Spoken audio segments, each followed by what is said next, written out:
আসসালামু আলাইকুম। আপনারা দেখছেন আপনাদের ভালোবাসার channel birds of village Rasel. তো আমার অরেঞ্জ সিম দেখেন, এটি পুরা লোডেড। আপনাদেরকে ভালোভাবেই দেখাই।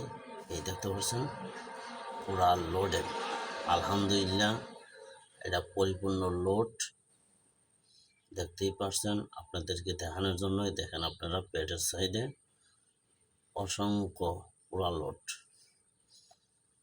তো আলহামদুলিল্লাহ, আমার এই অরেঞ্জের এইটাও পেট লোড হচ্ছে, মানে লোডেড হয়ে গেছে ফুল, শুধু বাচ্চা ছেড়ে দেওয়ার পালা। আলহামদুলিল্লাহ আলহামদুলিল্লাহ। তো আমার এই ট্যাঙ্কে এই যে দেখতে পাচ্ছেন অরেঞ্জ সিম কীভাবে ঝুলে আছে। এই ছিল আজকের ভিডিও। আসসালাম।